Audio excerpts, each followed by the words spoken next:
klasmen sementara BFC. Ya. Bismillahirrahmanirrahim. Assalamualaikum warahmatullahi wabarakatuh.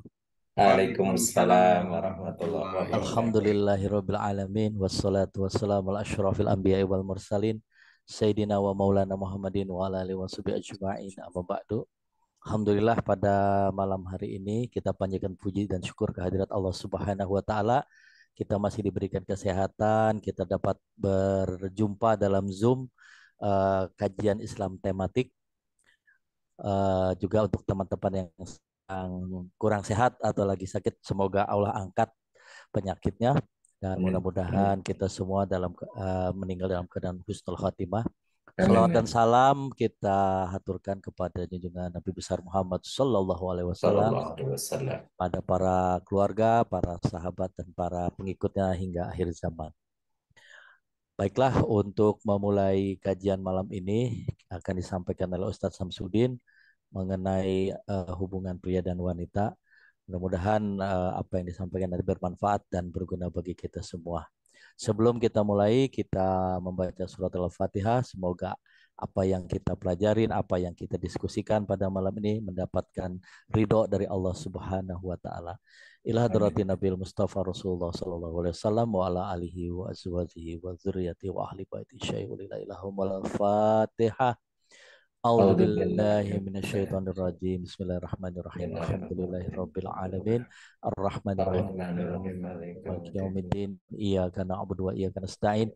Ihdinas siratal mustaqim, siratal ladzina an'amta 'alaihim ghairil maghdubi 'alaihim waladdallin. Amin. Terima kasih apa yang disampaikan. Silakan Pak Ustadz, jika ingin disampaikan, mangga, waktu dan tempat kami persilahkan. Baik, bismillahirrahmanirrahim. Assalamualaikum warahmatullahi wabarakatuh. Alhamdulillah, wassalatu wassalamu ala rasulillah wa ala alihi wa sahbihi wa mawalah amma ba'du. Puji syukur kita panjatkan kehadirat Allah Subhanahu wa taala. Shalawat dan salam semoga Allah curahkan kepada suri tauladan kita Nabi besar Muhammad sallallahu alaihi wasallam, kepada keluarga, sahabat dan pengikutnya akhir zaman. Bismillahirrahmanirrahim. Alhamdulillah, malam hari ini kita berjumpa lagi, insyaallah dalam keadaan sehat jiwa dan raga kita. Kalau ataupun yang sedang sakit, mudah-mudahan Allah segera sembuhkan, dan mudah-mudahan sakitnya membersihkan dosa dan mendatangkan rahmat dari Allah Subhanahu wa taala. Pada malam hari ini kita coba mengkaji tentang hubungan pria dan wanita. Jadi di sini tidak ada ruang gender, maksudnya LGBT ya. Jadi ini pria dan wanita. Jadi fitrah Allah ciptakan, memang manusia ini terdiri dari laki-laki dan perempuan. Tidak ada yang bencong atau banci ataupun ini. Dari sisi jenis kelamin ya. Jenis kelamin hanya ada dua saja. Di dalam Al-Quran ya, surat Al-Hujurat misalnya ayat 13, Allah Subhanahu wa taala berfirman, ya ayuhan nasu inna khalaqnakum min dzakarin wa untha wa ja'alnakum syu'uban wa qabaila lita'arafu inna akramakum indallahi atqakum. Wahai manusia, sesungguhnya kami telah menciptakan kalian dari seorang laki-laki dan seorang perempuan. Dan kemudian kami jadikan kalian berbangsa-bangsa dan bersuku-suku agar kalian saling mengenal. Sesungguhnya yang paling mulia di sisi Allah di antara kalian adalah yang paling bertakwa. Jadi dzakarin wa unsa. Jadi fitrahnya manusia ini hanya ada dua jenis kelamin, ada laki-laki dan perempuan. Jadi kalau ada yang sekarang sedang sangat hangatnya dibicarakan dan ingin pengakuan dan itu dianggap sebagai hak asasi manusia, itu adalah penyimpangan dari fitrah.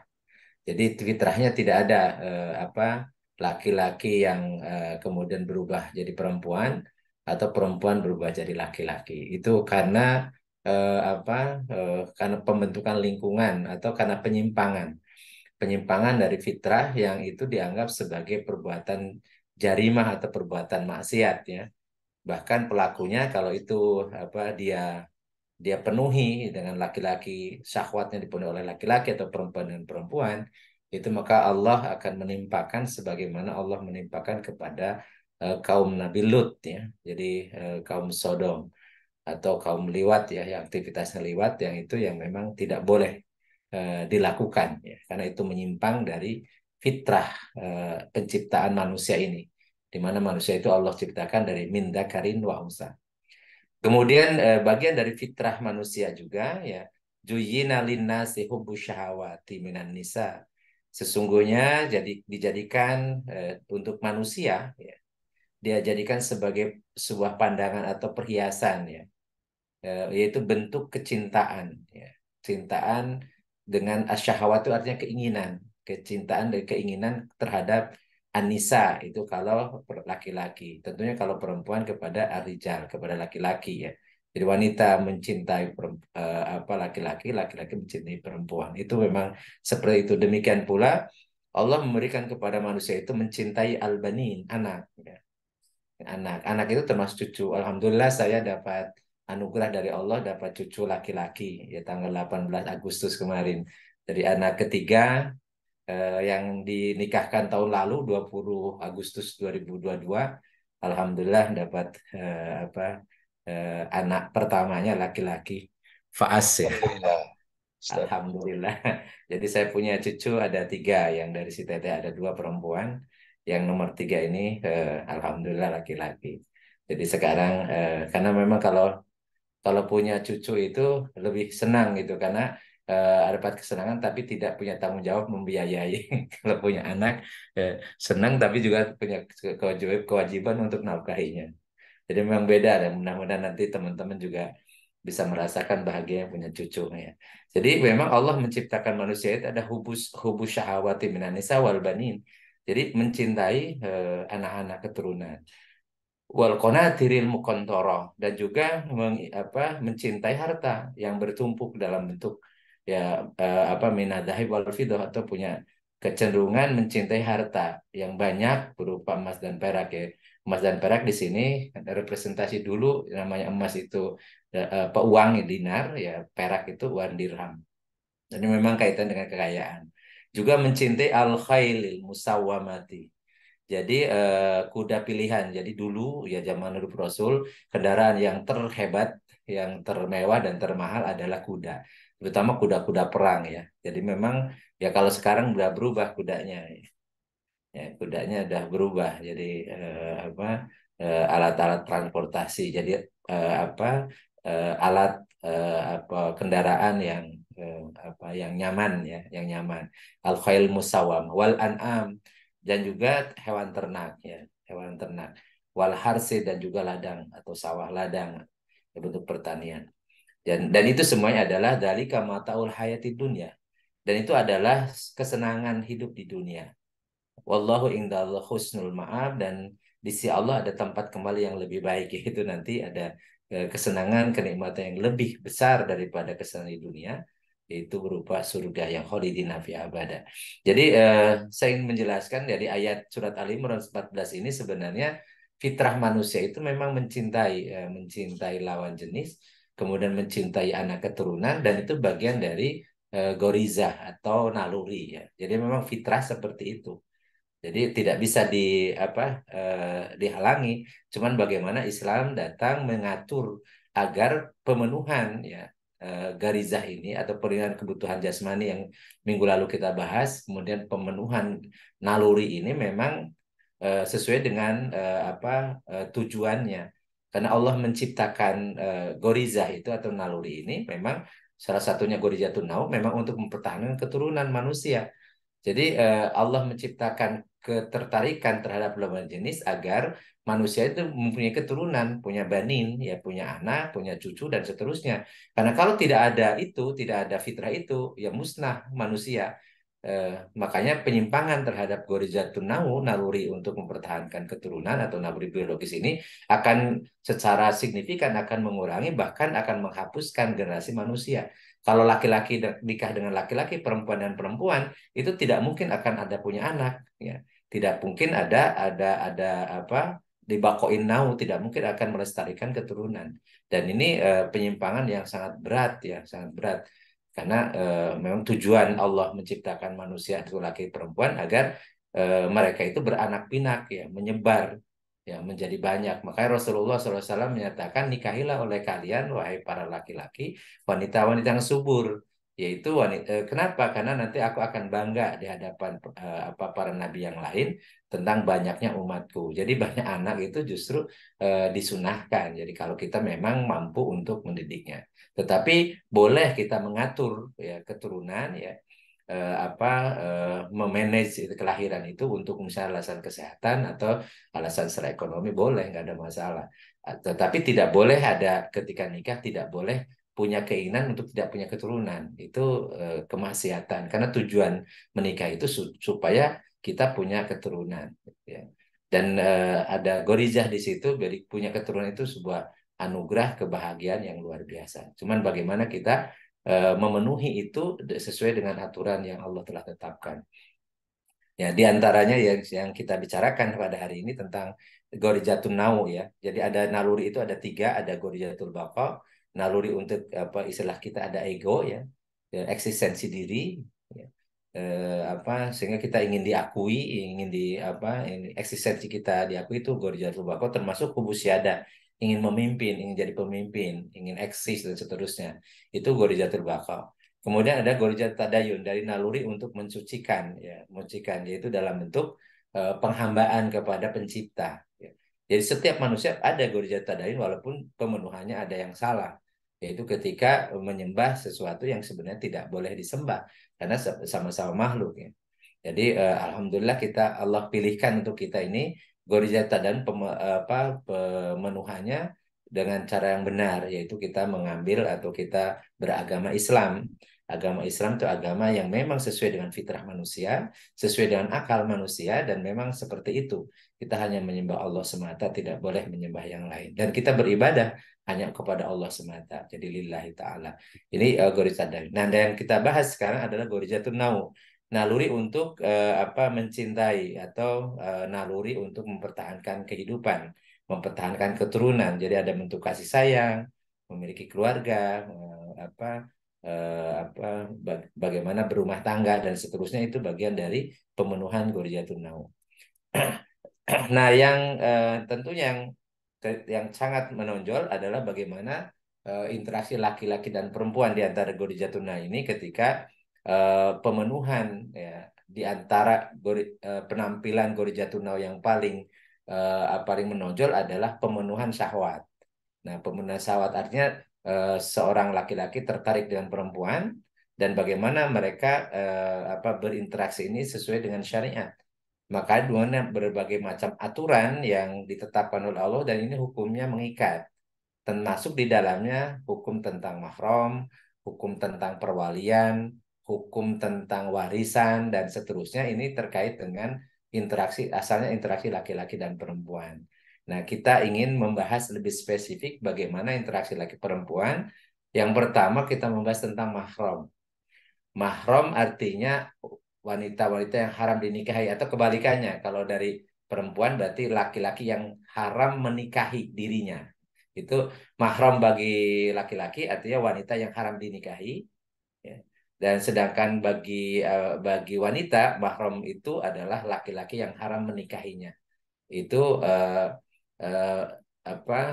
terkait dengan interaksi laki-laki dan perempuan yang pertama. Nah, kalau saya bikin bagannya.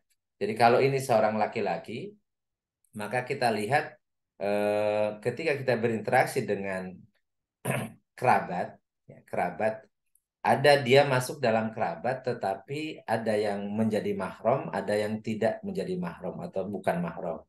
Contoh misalnya kalau saya laki-laki, maka yang mahram adalah saudara perempuan kita, tetapi kalau ipar itu bukan mahram.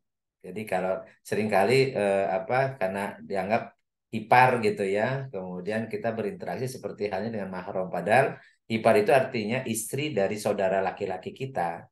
Ya, istri dari saudara laki kita itu bukan mahram. Ya. Sehingga kemudian harus dijaga tuh. Kemudian kalau keponakan, baik keponakan dari saudara perempuan atau keponakan dari saudara laki-laki itu mahram kita. Jadi ponakan kita yang perempuan bagi laki-laki ini mahram. Karena kita bisa jadi menjadi wali bagi mereka. Kemudian ke atas ya ibu tentunya mahram kita. Kemudian saudara-saudara dari ibu, yaitu paman dari ibu, kemudian bibi, maksud saya bibi dari ibu ya artinya namanya kalau bahasa Arab kholah ya. Jadi bibi dari ibu itu kholah namanya. Nah kemudian tapi istri dari paman itu bukan mahram. Kemudian sepupu berarti ya anaknya dari paman atau bibi ya. Nah sepupu baik dari bibi ya, apa dari paman itu bukan mahram. Jadi sepupu itu boleh menikah ya.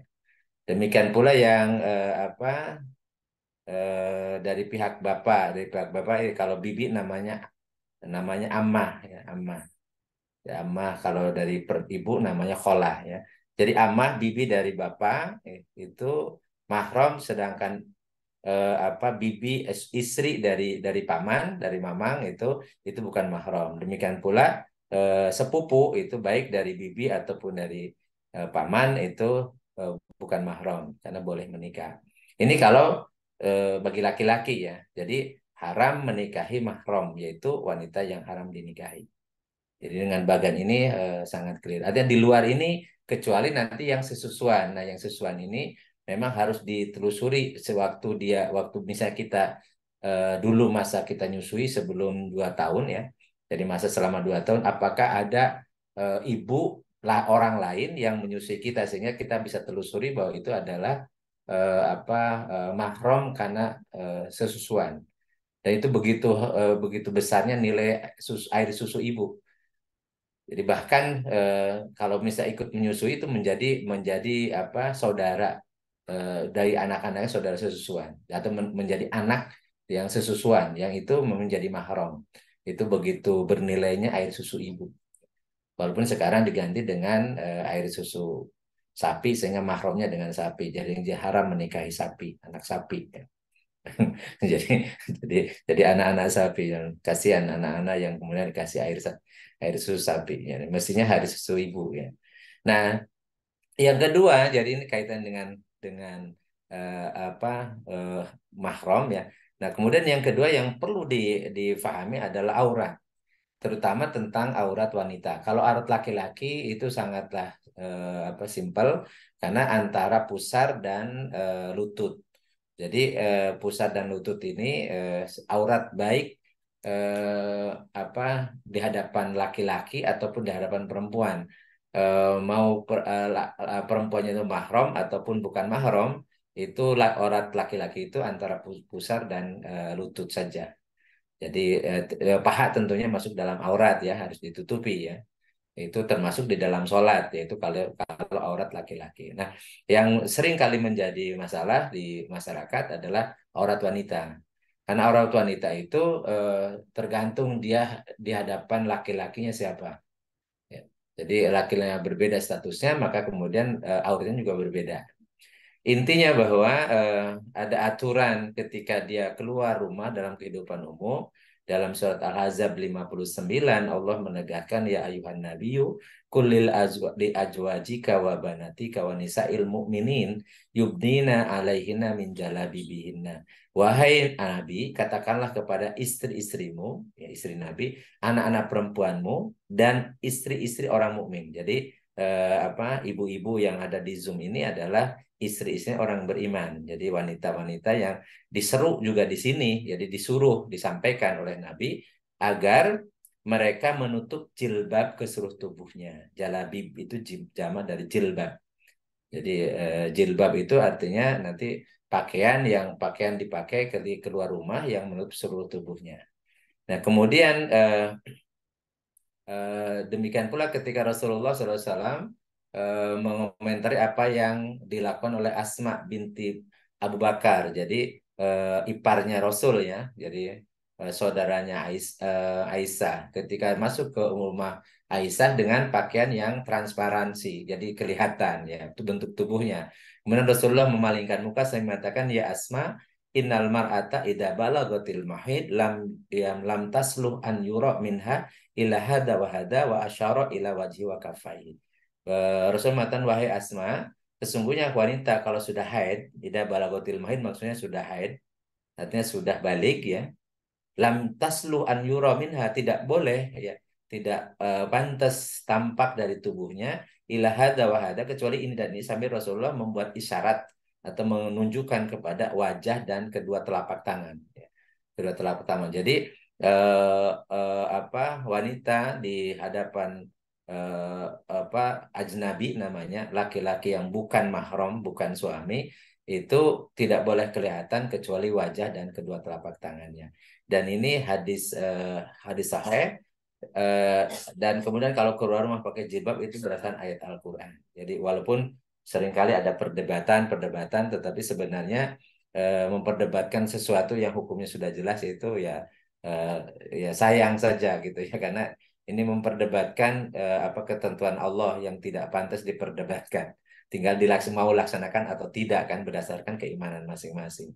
Nah, kemudian di dalam surat An-Nur ayat 31 terkait dengan aurat ringan namanya. Jadi bagi wanita itu ada aurat berat, maksudnya ketika berhadapan dengan laki-laki ajnabi, orang lain yang bukan mahram, bukan suami, itu seluruh tubuh kecuali wajah dan telapak tangan. Tetapi kalau dengan mahram yang tadi disampaikan, mahram itu siapa saja, itu berdasarkan surat An-Nur ayat 31. Wala yubdina zinatahunna illa libu'ulatihinna. Jadi tidak boleh wanita itu menampakkan perhiasannya. Jadi zina itu maksudnya perhiasan, maksudnya tempat melekat perhiasan. Tempat melekat perhiasan biasanya di telinga, maka kepala boleh kelihatan, artinya rambut boleh kelihatan. Kemudian tempat melekat perhiasan biasanya leher, maka leher boleh kelihatan. Di hadapan mahram maksudnya, di hadapan orang-orang yang disebutkan dalam ayat ini. Kemudian biasanya perhiasan ada di tangan. Nah, di tangan maka ya sampai daerah sikut yang itu boleh kelihatan. Hanya pakai mungkin tangan pendek masih boleh di hadapan mahram. Kemudian di kaki ya sampai di betis paling. Tidak sampai, nggak ada yang meletakkan perhiasan di paha, sehingga di hadapan mahram masih boleh kelihatan betis, boleh kelihatan tangan, boleh kelihatan kepala dan rambut, serta boleh kelihatan leher. Ya, itu pada siapa saja, bu'ulatihin, maksudnya suami-suami. Nah, ini suami itu memang lebih dari itu ya. Nanti suami itu lebih dari itu boleh. Nah, kemudian au abaihinna, jadi bapak. Jadi bapak wanita itu, jadi jelas mahram ya. Tetapi bapak berbeda dengan kalau suami, ini sebenarnya bukan mahram. Jadi suami itu ada pembahasan tersendiri. Bu'ul maksudnya suami-suami ya. Suami itu hukum tersendiri nanti. Kalau bapak itu adalah mahram utama, dan dia tidak disebutkan di sini apakah yang muslim atau non muslim. Jadi sebagai bapak muslim atau non muslim itu ya mahram. Kemudian aba ibu ulatihinna, ini bapak mertua. Jadi bapak mertua begitu akad, maka bapak mertua udah jadi mahram bagi perempuan, bagi mantunya. Walaupun belum duhul ya, belum ada hubungan suami istri dengan anaknya, begitu akad dan sah, kata saksi bahwa akadnya sah suami istri, itu otomatis bapak mertua itu jadi mahram. Jadi aba ibu ulatihinna. Kemudian siapa lagi yang mahram? Abnaihinna, anak-anak dari perempuan. Ya jelas anak-anak laki-laki adalah mahram. Ya, adalah mahram. Kemudian au abna ibu ulatihin, atau anak-anak tiri. Anak-anak tiri. Jadi anak suami, ya, anak suami bukan dari dirinya, bukan anak dia tapi anak dari suami, ya berarti anak tiri itu juga mahram. Artinya boleh menampakkan perhiasan, tempat melekat perhiasan atau aurat ringan. Au ikhwanihina, atau saudara-saudara laki-laki dia. Ya, baik itu seibu sebapak atau ibu saja atau sebapak saja. Itu semuanya jadi mahram, boleh kelihatan aurat ringan. Au bani ikhwanihinna, atau keponakan-keponakan ya, keponakan-keponakan dia dari saudara laki-laki. Au bani akhwatihinna, atau ponakan-ponakan dari saudara-saudara perempuan. Jadi semua keponakan itu mahram bagi si bibinya ya. Jadi wanita itu. Jadi sehingga boleh kelihatan aurat ringan ya dengan keponakan-keponakan itu. Au nisaihinna, atau wanita-wanita mereka. Nah, ini yang nisaihinna ini berbeda pendapat di kalangan para ulama. Ada yang nisaihinna maksudnya wanita-wanita muslimah saja. Ya. Tetapi kalau dikaitkan dengan apa abaihinna, bahwa abah ini bapaknya nggak mesti muslim saja, jadi yang non muslim pun masuk dalam ini nih, sehingga ada yang karena aunya itu atofnya itu kepada yang di atas hunna-hunnanya, ada yang mengatakan nisaihinna maksudnya baik wanitanya itu apa wanita-wanita di antara mereka itu baik yang muslimah saja ataupun baik muslimah ataupun non muslim. Ini termasuk berbeda pendapat. Ada yang hanya yang maksudnya adalah di hadapan wanita muslimah saja, ada yang mengatakan semua wanita-wanita, baik muslimah ataupun non muslimah ya, atau non Islam ya. Itu eh, hal yang lumrah karena di sini ada penafsirannya yang di sini syubhat ya. Syubhat ada yang bisa berbeda karena memahami isim domir hunna di sini. Kemudian awma malakat aimanuhunna atau hamba-hamba sahaya yang milik wanita-wanita itu tentunya sekarang tidak ada. Hamba sahaya itu tidak mempunyai hamba sahaya ya. Sudah tidak ada perbudakan ya. Jadi yang ini nggak ada dalam faktanya. Karena pembantu bukan hamba sahaya. Jadi pembantu itu ya bukan mahram ya. Walaupun ada yang juga berbeda pendapat bahwa yang biasa melayani dan hidup di rumah itu apa dihukumnya kaitannya dengan melihat aurat ringan itu disamakan dengan mahram yang menjadi pelayan-pelayan di sekitar kita. Walaupun ada yang tegas ya karena tidak termasuk dalam ayat ini ya pembantu itu ya bukan mahram. Kemudian at-tabi'ina ghairu ulil irbah minar rijal dan laki-laki yang sudah tidak punya gairah lagi kepada perempuan. Jadi maksudnya sudah tua renta yang sudah memang tidak tertarik lagi. Cuman ini memang sangat subjektif tergantung kondisinya karena bisa aki-aki juga masih senang ya karena aki-aki itu juga ternyata ada yang masih masih apa masih ya kalau melihat perempuan cantik dia jadi tidak mengaku aki-aki dia masih mengaku muda. Jadi memang kalau faktanya dia sudah memang apa ulir irbah jadi yang tidak punya keinginan sama sekali kepada perempuan ya itu dia boleh melihat apa aurat ringan dari perempuan itu. Awitip lilladi lam yadharu ala auratin atau anak-anak yang belum tahu mengerti tentang aurat perempuan. Ini menurut ayat surat An-Nur ayat 31 ini kaitannya dengan wanita aurat wanita di hadapan laki-laki yang mahram. Ya. Jadi kalau yang di luar ini ada istilah yang seringkali kita salah nih. Karena sudah berhijab. Hijab itu artinya apa? Penghalang. Jadi kalau berkerudung namanya dalam bahasa Al-Qur'annya disebut himar. Himar. Jadi humur jamaknya ya. Jadi yudnina humurihinna ala juyubihinna. Jadi himar itu kerudung itu bahasa Arabnya himar. Bukan bukan apa namanya hijab. Hijab itu penutup ya. Jadi makanya kalau ada yang mengatakan saya tidak mau berhijab, eh, saya mau menghijabi hati dulu, ini bahaya. Kalau menghijabi hati artinya menutup hatinya dari tauhid atau dari hidayah, ya ini bahaya ungkapan itu. Karena hijab artinya penutup. Ya, sedangkan kerudung kalau yang maksud hijab itu kerudung itu bahasa Arabnya himar. Ya, khimar pakai kho ya, himar kerudung. Yang itu disebutkan tadi dalam surat An-Nur ayat 31. Jadi harus menutup apa kerudungnya menutupi dadanya ya. Ala juyub itu di dada di situ. Itu kalau berhadapan dengan apa yang bukan mahram, bukan suami itu harus ditutup. Kemudian kalau pakaian luar itu jilbab namanya dalam surat apa Al-Ahzab 59 tadi. Jadi baju kurung memang untuk keluar rumah. Nah, ini apa ya seperti ini contohnya ya. Nah, ya kaitannya dengan laki-laki bagi wanita itu ada tiga ya suami. Nah, suami itu bagi wanita, suami itu sebenarnya tidak ada aurat. Jadi di pada suami tapi berdua saja itu khusus di dalam kamar ketika berdua karena tujuannya memang supaya gorijatun naunya muncul. Jadi syahwat itu harus muncul ketika berhadapan dengan kalau si istri itu ke suami atau suami dengan istri. Tidak boleh syahwat muncul tidak berhadapan dengan pasangannya yang sah. Ya, makanya tidak boleh muncul di jalan, tidak boleh muncul di pasar, tidak boleh muncul di angkutan, tidak boleh muncul di kantor, dan seterusnya. Maka dari itu wanita harus menutup auratnya ketika ada di luar rumah supaya tidak ada laki-laki yang syahwatnya muncul kepadanya di tempat yang atau yang bukan haknya, jadi bukan suaminya, ini berbahaya. Jadi sehingga Allah melarang kita bahkan mendekatinya, wala taqrabuz zina. Jadi jangan kalian mendekati zina. Jadi apalagi zinahnya, makanya mendekati zina itu ketika muncul syahwat. Makanya dalam surat An-Nur ayat 30 bagi laki-laki, 31 bagi perempuan, ya kullil mu'minina yaghuddu min absorihim. Katakan wahai Muhammad kepada laki-laki yang beriman, dia harus menundukkan pandangan. Kapan menundukkan pandangan? Ketika muncul syahwat. Melihat wanita, ya bisa jadi wanitanya menutup aurat, tapi kemudian muncul syahwat, maka tundukkan pandangan. Bukan tundukan pandangan itu setiap kita melihat wanita menunduk pandangan, enggak. Kalau kita muncul syahwat saja. Jadi makanya disebut pakai min absorihim, jadi sebagian dari apa pandangan itu yang harus ditundukkan.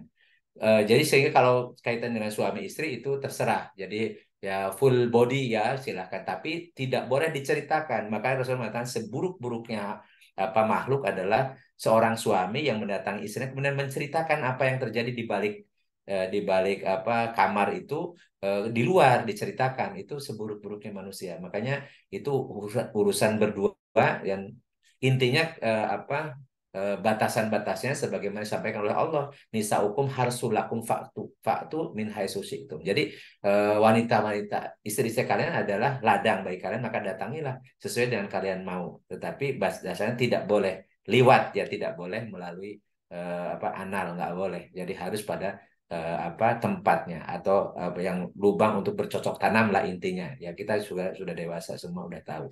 Itu terkait dengan suami istri ya. Nah, kemudian yang kedua dari mahram tadi boleh menampakkan tempat melekat perhiasan, yaitu kaitannya dengan aurat-aurat ringan dari mertua, bapak dan seterusnya ya. Kemudian kalau laki ajnami maka seluruh tubuhnya kecuali wajah dan telapak tangan, sebagaimana yang hadis Rasulullah mengomentari tentang Asma binti Abu Bakar ya. Nah, kemudian ini kalau tadi mahram bagi laki-laki, nah ini bisa jadi mahram bagi perempuan. Jadi saya bikin diulang supaya ingat, kalau posisinya sebagai perempuan, maka yang laki-laki yang bukan mahram itu yang merah ini ya. Jadi kalau laki-laki yang hijau ini, ya siapa misalnya keponakan itu mahram, baik dari saudara perempuan atau saudara laki-laki, semua ponakan kita ya, ponakan laki-laki itu mahram bagi bibinya. Kemudian anak udah pasti anak laki-laki itu mahram. Kemudian bapak, kemudian ke atas kakek ya, kakek dari ibu atau kakek dari bapak itu mahram. Kemudian paman ya, paman dari ibu ya, paman dari ibu itu mahram, paman dari bapak juga mahram. Yang bukan mahram itu adalah sepupu ya, sepupu baik dari paman atau dari bibi, itu semua sepupu itu bukan mahram. Jadi sehingga kalau misalnya kita kumpul-kumpul dengan kerabat, jadi wanita itu tahu di situ, walaupun misalnya sudah karena dekat ini kerabat ya, sepupu itu kerabat, tapi kita tahu bahwa itu bukan mahram, sehingga harus ditutup aurat ya dengan sempurna. Tapi kalau dengan yang dengan bibi dengan paman ya, dengan paman itu mahram, sehingga boleh kelihatan aurat ringan. Nah, kemudian ini yang juga penting kaitannya dengan wali ya. Perwalian, karena Rasulullah SAW mengatakan la nikahan illa biwaliyin wa syahidaini adlin. Jadi diriwayatkan oleh Imam Ahmad, tidak sah nikah kecuali dengan adanya wali dan 2 orang saksi yang adil. Itu hadis riwayat Ahmad. Sehingga wali ini juga urutannya harus ditentukan berdasarkan hukum syara ya. Jadi ini kalau calon pengantin perempuan ya, ingat yang wajib ada wali itu dari perempuan. Ini kadang-kadang kita salah kaprah. Kalau laki-laki nggak ada wali nggak ada apa-apa, nggak apa-apa. Jadi sah nikahnya ya. Misalnya ada seorang laki-laki, orang tuanya nggak ikut mendampingi ya, atau nggak ada dari keluarganya yang menjadi walinya. Memang nggak ada cerita wali kalau laki-laki ya. Tapi tentunya utamanya yang didampingi ya. Jadi insya Allah saya tanggal 9 September nanti mau menikahkan anak saya yang kedua, tapi mohon maaf karena ini yang undangannya dari pihak pengantin wanita ya. Jadi saya tidak mengundang teman-teman, minta doanya saja. Jadi karena rupanya tadi karena saya bukan sahibul hajatnya yang punya ini, jadi dijatahin undangannya. Jadi saya minta doanya saja, insya Allah tanggal 9 September anak saya yang kedua. Karena tahun lalu anak saya yang ketiga yang dari UGM. Itu yang sudah punya anak kemarin ya. Jadi yang kedua ini insya Allah tanggal 9 September ini. Dan itu kita balik lagi nih walinya. Yang pertama wali utamanya adalah ayah. Ini nomor satu. Kemudian kalau misalnya ayah nggak ada, maka kalau kakek ada maka ke kakek dulu. Atau kalau ke atas lagi kan nggak mungkin yang generasi yang nomor walaupun nomor tiga ini biasanya kakeknya kakek itu ya atau kakeknya ayah kita ya mungkin udah nggak ada ya. Ya, dan kakek pun biasanya sudah nggak ada. Nah, kalau misalnya ayah tidak ada, kakek juga nggak ada, atau buyut juga nggak ada, maka kemudian berpindah kepada saudara yang seibu sebapak. Jadi yang saudara kandung itu masih seibu sebapak. Itu nomor 4. Nah, kalau seandainya nih yang seibu sebapak nggak ada yang sebapak. Sebapak. Jadi dulu misalnya ayah kita nikah dua istri, nah saudara yang seayah itu yang punya hak untuk jadi wali. Tapi kalau saudara ibu itu tidak ada, tidak boleh, tidak bisa berhak menjadi wali ya. Jadi apa dari ibu kita ada saudara ya, saudara tiri misalnya seibu itu tidak bisa jadi wali. Tapi dari pihak ayah ya, dari laki-laki. Kemudian kalau misalnya ini juga nggak ada, maka beralih ke anak saudara. Jadi keponakan itu bisa menggantikan saudara ya. Itu bisa menjadi wali. Itu nomor urutan 6. Itu yang dari saudara seibu sebapak. Kemudian atau keponakan dari yang saudara sebapak saja, itu juga bisa. Nah, kemudian yang berikutnya ke paman. Nah, ini paman dari yang seibu sebapak, maksudnya dari ya, sekandung ini. Kemudian ada paman dari yang seayah saja. Nah, ini juga memang eh, kadang-kadang membingungkan ini Pak. Ini makanya nanti saya akan jelaskan urutannya saja ya. Karena biasanya ini nggak ada ya. Ini karena jauh semua. Biasanya langsung wali hakim. Sebenarnya wali hakim itu pilihan terakhir. Kalau tidak ada wali yang yang nasab, kemudian atau misalnya tidak diketahui walinya, ya. Ya ini yang jadi masalah kalau anak lahir sebelum menikah bapak ibunya.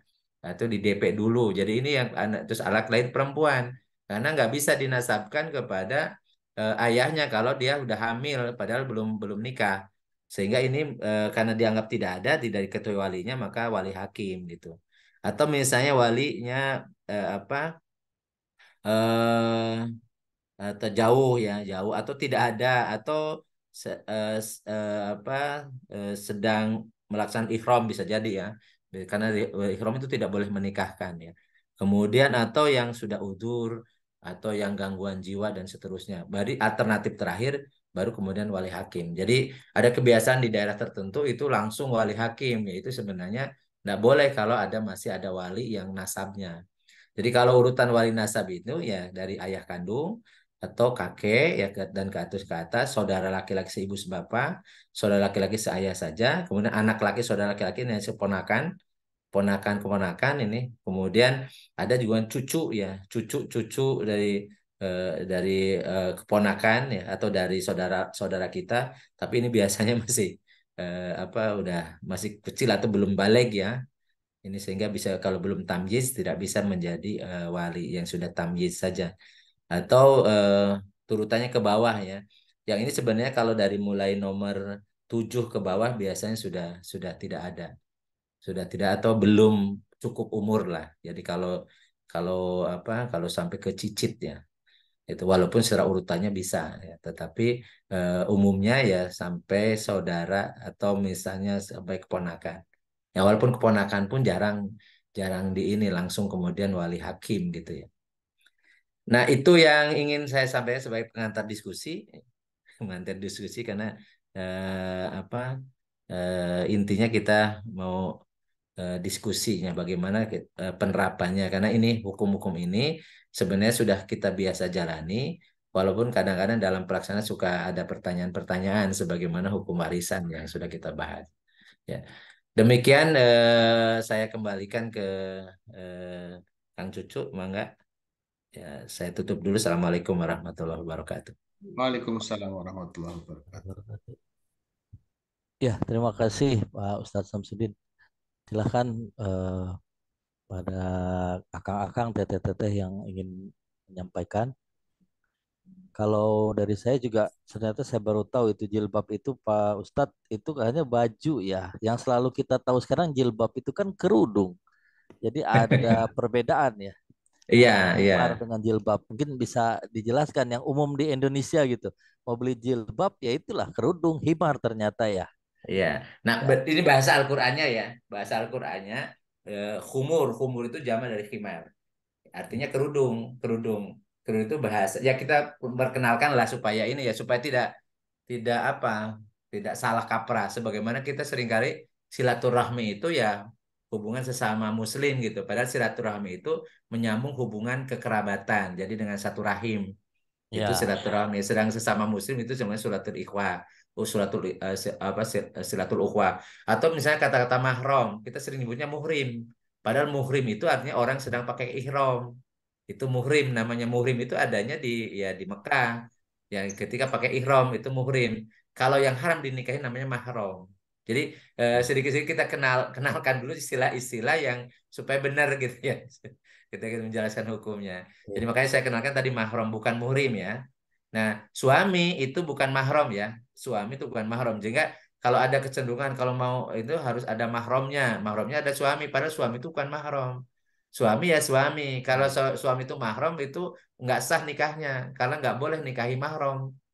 Ya, mahram itu kan yang haram dinikahi ya. Padahal suami justru justru menikahi wanita itu karena bukan mahram kan.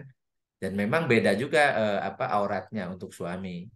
Jadi juga ini eh, apa perlu kita kenalkan. Itu udah Daniel udah angkat oke, topik. silakan udah Daniel. Lanjut.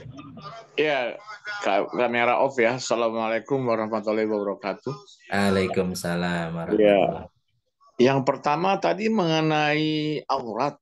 Itu tadi Mm-mm. saya dengar kata Ustadz laki-laki pusar ke Lutut. lutut. Mm. Bukannya salah, bukannya ke dengkul. Lutut itu kan Eh, yang di tungkai, apa yang paling bawah lutut. Kalau dengkul bukannya sampai dengkul tuh, sampai pangkal. Dengkul sama lutut bedanya apa? Lutut itu yang di itu Ustadz. Kalau di kita punya kaki paling belakang itu lutut kalau nggak salah gitu loh. Tumit, tumit. Oh, tumit ya, tumit Oh, ya. enggak tumit mah di Oh, bawah tuh. Ya, bukan lutut, tumit. kalau itu berarti kan maksudnya dengkul ya, maksudnya ya. Kalau lutut sama dengan sapi. Dengkul iya. Oh Iya. ya, Iya. sudah itu yang Iya. oke. Itu yang pertama. Yang kedua memang ini mengenai yang membatalkan wudhu nih Ustadz terkait dengan Mm-mm. mahram ya, ya kan? Mm-mm.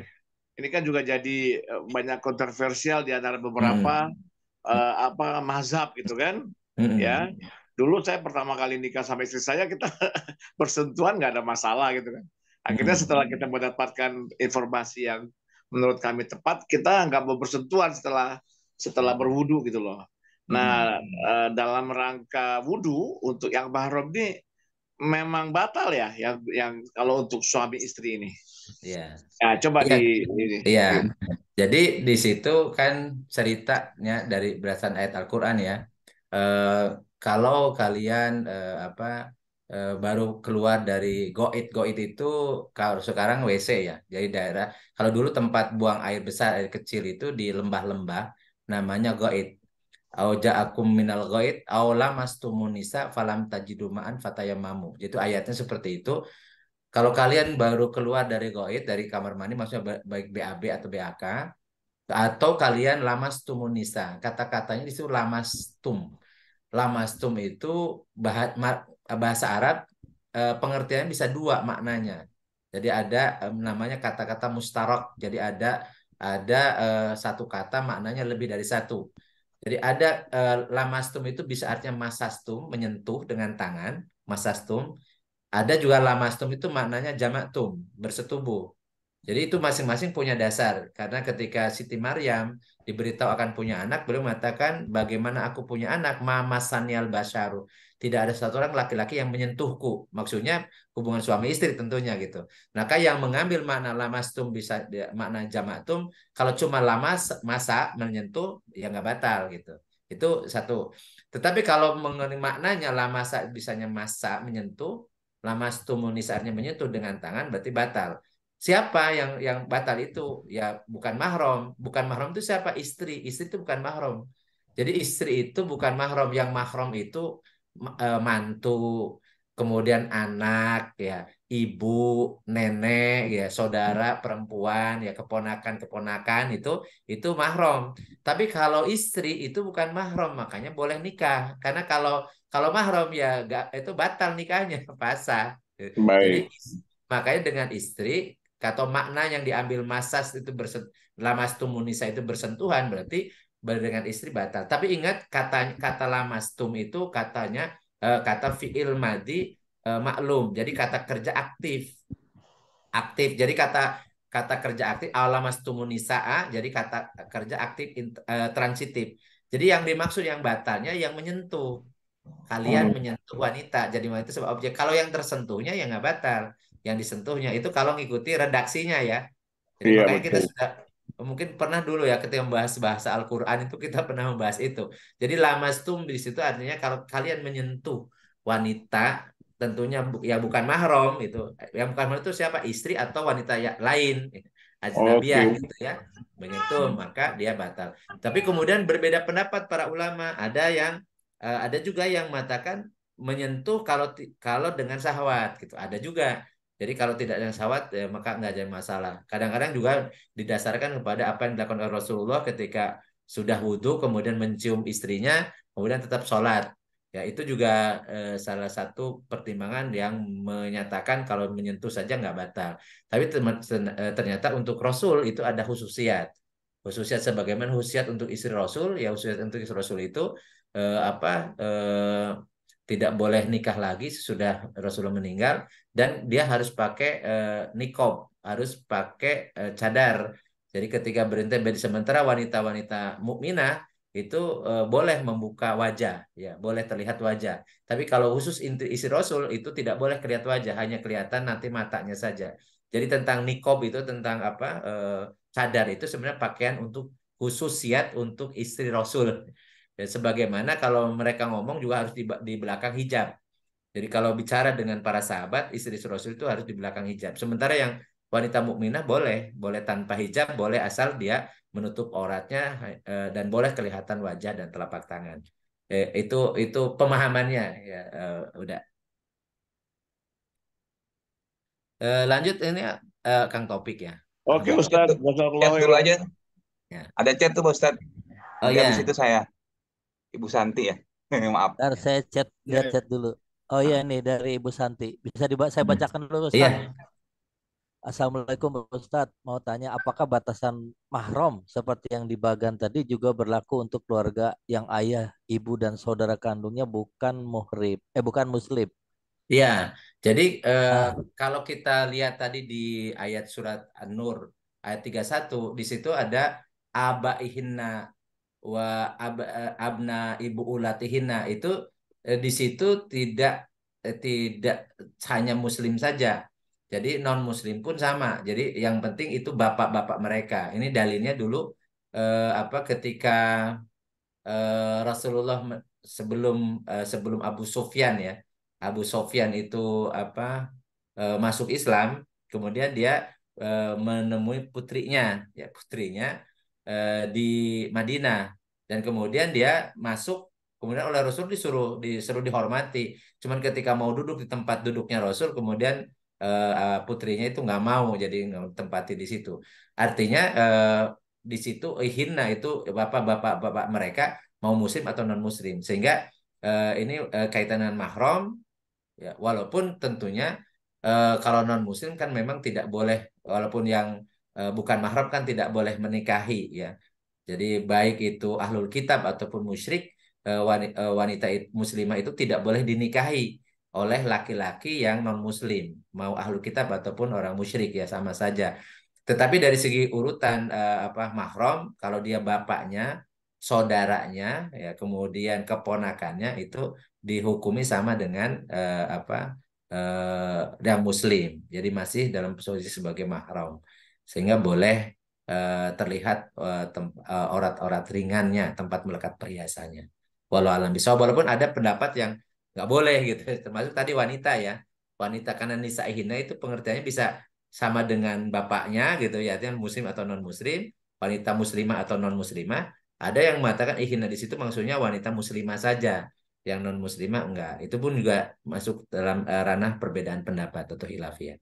Ya. Walaupun kalau saya memahami ya muslimah atau non muslimah karena dikaitkan dengan aba hina ya, hina di situ ya atopnya apa mudof ilaihnya itu kepada wanita apa dari mereka bapak-bapak mereka wanita-wanita mereka maksudnya ya muslim atau non muslim. Jadi bisa seperti itulah pemahamannya. Tapi kalau misalnya mengambil yang muslimah saja juga apa ada dasarnya, ada dasarnya.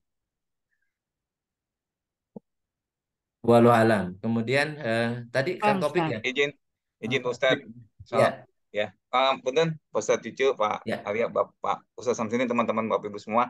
Terima kasih kesempatannya. Assalamualaikum warahmatullahi wabarakatuh. Sebetulnya sudah Waalaikumsalam. ditanyakan tadi oleh Ustadz Daniel nih, tapi memang sama dari awal pertanyaannya. Cuman mungkin konkretnya begini Pak Ustadz. Yang pertama, tadi saya dengar memang Pak Ustadz menyampaikan tentang aurat pria ya dari antara apa tadi? Nah, lutut Pusar dan sampai lutut. pusar dengan lutut. Memang Ya. benar itu betul, kita udah pahami dan ketahui bersama. Namun saya bicara kelaziman nih Pak Ustadz, karena tadi Pak Ustadz menyampaikan itu tuh saya dengar secara clear gitu ya, itu pun berlaku untuk sholat. Karena beberapa kali kesempatan memang tidak, misalnya masih pakai baju gitu Pak Ustadz ya, tapi celananya itu di bawah lutut sedikit Pak Ustadz. Artinya masih dari bawah pusar ya. Tapi pada saat duduk di antara dua sujud, biasanya dia ketarik tuh. Jadi, nah itu kan antara apa? Artinya gini mungkin memang betul auratnya gitu ya. Tapi kalau untuk sholat atau kelaziman kayaknya harus diperhatikan juga gitu Pak Ustadz ya. Untuk Iya, iya, klarifikasi iya. aja Pak Ustadz, untuk klarifikasi. Jadi Iya. pada saat terutama duduk antara dua sujud tuh dia pasti ketarik gitu. Atau lagi sujud suka kini sampai celana dalamnya kelihatan kan? Iya iya Pak. Itu kan Kaosnya juga pendek, gitu. Iya. Nah, padahal Iya, pasti kalau ini maksudnya kalau sudah celana dalam kelihatan tuh pasti di bawah pusar kan? Iya kan? iya iya itu makanya Ya, mungkin perlu dijaga gitu ya. ya Apalagi betul. kalau kita menghadapi Yang Maha Kuasa gitu. Itu Ya, yang pertama ya, Pak Ustadz. Yang kedua, ya. eh, ini mohon ini juga koreksinya Pak Ustadz. Jadi kalau nggak salah gitu, kalau pada sidat umroh atau haji itu nggak batal gitu Pak Ustadz ya. Kalau ikut mazhab Hambali gitu, kalau ketemu yang mahram gitu kan, orang lain Ah, gitu. Kalau nggak salah begitu Pak Ustadz. Jadi nah itu iya, mohon ininya Pak Ustadz. Jadi waktu itu juga daripada kita kejauhan wudhu ataupun wudhu berulang-ulang tapi iya, kesulitan, itu dipermaklumkan. Apa betul begitu Pak Ustadz? Kurang iya, lebihnya seperti itu. Makasih Jazakallahu khair Pak iya. Ustadz. Apaan? Enggak. Gini, kalau tadi eh, sholat ya. Jadi walaupun walaupun syaratnya kan syarat menutup aurat, tentunya kalau hanya minimalis itu sah ya, artinya tertutup auratnya, tetapi dari segi kepantasan menghadap Allah dalam keadaan penampakan seperti itu yang tidak tidak layak, tidak pantas gitu ya. Maka ini bahasanya tentang apa afdolia. Jadi kalau kita ketika menghadap orang saja nih yang kita hormati itu dengan pakaian yang rapih, masa menghadap Allah asal-asalan. Makanya disunahkan ketika kita sholat itu pakaiannya yang paling bagus atau yang jelas bersih, jelas juga yang apa indah karena atau yang pantas lah, yang layak gitu ya.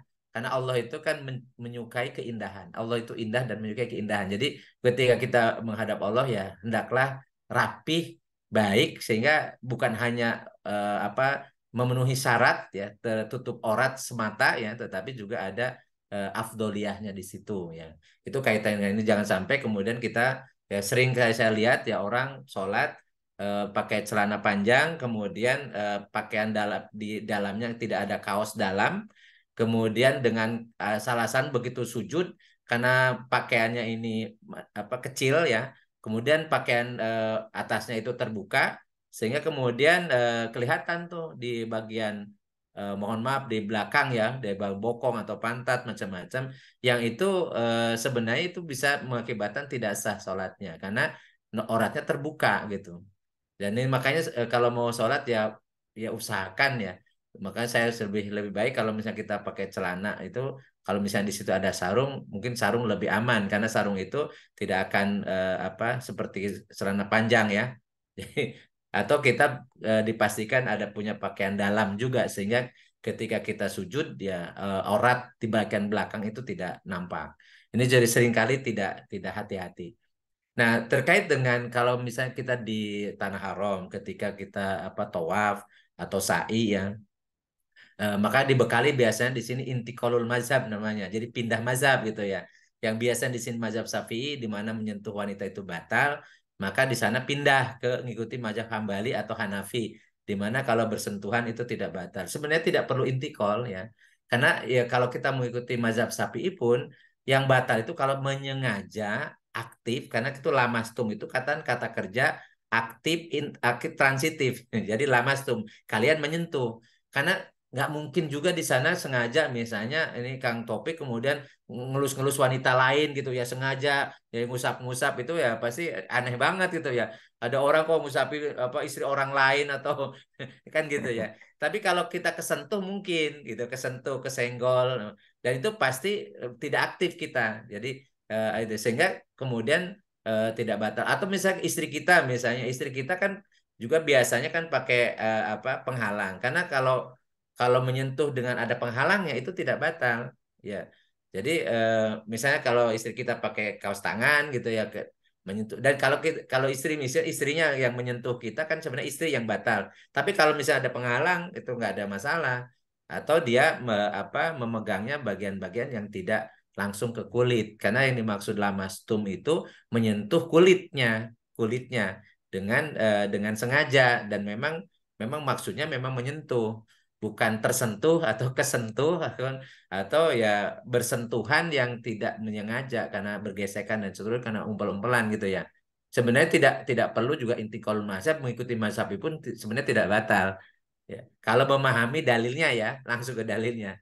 Jadi karena tidak masastum itu artinya menyentuh dengan tangan tentunya dengan sentuhan yang sengaja kan aktif dan bukan yang tersentuh bukan objeknya tapi subjeknya yang menyentuhnya gitu. Itu yang saya pahami sehingga saya berapa di sana ya kesentuh-sentuh sama wanita ya nggak wudu lagi dan nggak intikal mazhab. Saya niatnya memang ya saya tetap mengikuti mazhab Syafi'i yang batal kalau menyentuh ya tetapi di sana karena tidak sengaja juga atau saya tidak juga istilah orang Sunda ngopepang tangannya ya ngelus-ngelus atau megang-megang wanita gitu ya. Jadi insya Allah aman lah. Tapi kalau toh pun misalnya intikal mazhab juga boleh. Boleh ya dalam keadaan kondisi seperti itu gitu. Karena kan susah untuk kalau misalnya ambil wudhu terus ya. Sebagaimana rusoh, ini kan namanya rusoh ya. Keringanan ketika kita masyakoh kesulitan ya. Termasuk kalau kita misalnya batal terus tuh. Jadi kalau kita misalnya mohon maaf punya penyakit misalnya kentut terus gitu ya. Udah wudhu belum selesai sholat tuh kentut terus. Udah lanjutin aja. Lanjutin aja. Ini dalam keadaan rusoh karena diberi keringanan. Kalau misalnya batal terus sehingga ya dianggap sah. Ya, selama memang masih dianggap itu kesulitan ya. Artinya kesulitan itu maka Allah memberikan kemudahan. Kemudahan itu bahasa Arabnya rukhsah, keringanan. Kalau kita punya masakoh. Walau alam bisawab. Oh, Ustaz. Anu enggak. Ada Abi Hakim. Oh iya, silahkan Abi Hakim. Assalamualaikum warahmatullahi wabarakatuh. Waalaikumsalam. Wajahnya mana? Aduh. Alhamdulillah. Nah, biasa. Baru Tadi datang. dibahas di dalam, kalau nggak salah, termasuk penjabaran di surat An-Nur itu, wanita itu boleh, misalnya gitu, melihat atau terlihat oleh kakek-kakek yang sudah tidak ada syahwat kepada perempuan. Nah, pertanyaan saya, gimana dengan nenek-nenek? Karena sekarang banyak, Ustadz. Ketika nenek-neneknya sudah misalnya sudah menopause, udah 60, mau diajak salaman sama anak yang berumur 15 tahun karena penghormatan, seperti itu dia nolak. Nggak boleh gitu kan. Nah, artinya ya saya rasa begini, 15 tahun terhadap nenek-nenek itu juga tidak punya syahwat kan gitu. Nah, sama dengan kakek-kakek yang sudah tidak ada syahwat kepada perempuan. Nah, seperti itu. Mohon itu jelaskan karena ini berhubungan dengan adab. Karena Ya. saya sering menjumpai ketika dia masih umur 45 tahun, anaknya Mm-mm. masih ya 11 tahun dulu masih nerima salaman, tapi gitu ikut Mm. pengajian, setelah umur 65 tahun malah dia nggak mau menolak Mm. kan gitu. Makasih. Wassalamualaikum warahmatullahi Ya. Waalaikumsalam. Jadi ini melihat dengan beda dengan musafahah. Jadi hukum musafahah ya. Hukum musafahah sebenarnya hukumnya kan apa yang boleh kelihatan boleh boleh kesentuh. Tapi bigori syahwat tanpa syahwat. Walaupun ini berbeda pendapat lagi. Jadi ada yang mengatakan musafahah dengan bukan mahram ajnabiyah itu haram secara mutlak. Itu ada. Berdasarkan apa yang hadis yang disampaikan dari Aisyah bahwa Rasulullah itu tidak pernah menyentuh tangan atau bersentuhan tangan atau musafahah lah intinya dengan wanita lain selain istrinya gitu. Jadi menyentuh kulit selain.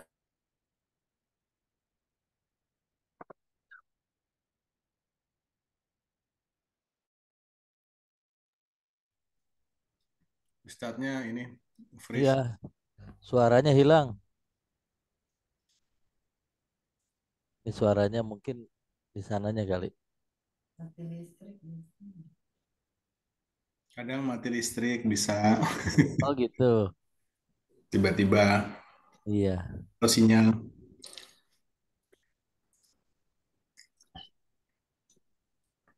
Nah ini lagi nerangin tentang nenek-nenek kan. Iya deh. Iya Pak. Gara-gara pertanyaannya Kang Abi Aduh, Hakim nih. Abi Hakim. Saya nggak bisa jawab masalah nenek-nenek. Ini. Keluar dulu kayaknya. Iya keluar dulu Ustaz. Enggak sih, nggak mati listrik di komplek. Oh Oh iya ya, gitu. satu komplek ya. Iya. Jeglek Iya. kali jeglek. Jeglek. Itu Pak. Jangan-jangan nininya yang dimaksud sama Abi Hakim nini ganjen kali. Iya. Tadi bilangnya ini yang belum menopause, Pak Ustadz. Ini belum menepos, bukan ini itu berarti. Makanya katanya Pak Abi itu kalau udah nenek-nenek boleh katanya nggak pakai jilbab, nggak pakai apa kerudung gitu ya, nggak pakai himar. Waduh, ada yang pengertian begitu karena ini udah siapa juga mau lihat katanya begitu. Iya, tapi jangan keluar-keluar juga. Maksudnya di lingkungan terbatas maksudnya. Iya, Allah Akbar. kemana ya Ustadz nih? Wah, Tapi kan coba. zaman sekarang nini juga ada nini yang ini, nini yang masih penuh gaya. Nah, Nelly. itu ya. Nelly. Masih Nelly. terawat ya, masih terawat. Iya, dari seluruh ininya, seluruh apa penampakannya. Makanya kan ini kayak apa gitu kan. Ada mungkin ada kriterianya. Kalau Kalau ini yang bicara masih, iya, bicara menopause mah ya nggak harus nunggu ini kan ya. iya. Banyak yang ini Ya soalnya di sini. Ustadz Arya, Ustadz. kalau Nini udah 80 tahun, nah udah 86 mah itu kan ngelihatnya jalan aja udah susah baru itu kan. Kalau Nini masih 55, 5 sekarang kan udah banyak yang umur-umur 54, Punya 55 lah. cucu juga Udah Kang. pada Iya. jadi Nini tuh. Ini Evelyn tuh udah punya cucu. Ke, Mm-mm. Alhamdulillah. iya Biar tuh, ke biar contoh bangun, tuh biar Nini bangun. Evel tuh. Ini Evel. Anak udah ngigau Iya. cucu aja nih.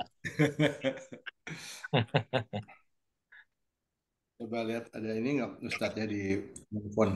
Oh nggak ada. Pak Kang Arya coba di ini Pak Ustadz ini Apa dia apa? bilang punten Ditelepon, coba ditelepon. terlempar. Dia udah bilang punten terlempar. Nggak tahu siapa yang lempar. Waduh, Tempat nenek-nenek. gara-gara ini Gara-gara pertanyaan ini. ini pertanyaannya Abi ini jadinya langsung dilempar. Ya Allah, ya Putus Rob. terlempar. Masuk lagi aja kali. Terlempar bisa kan? Apa ya? Telepon ya. Ada Mm-mm. apa gitu bilang.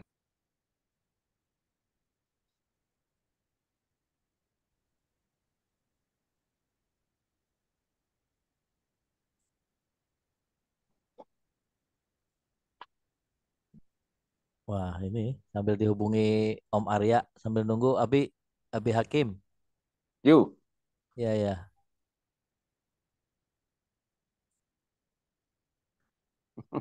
Nah, kelihatan sudah mukanya. Rumahnya Kayak dulu dekat, juga susulin sama, Kim.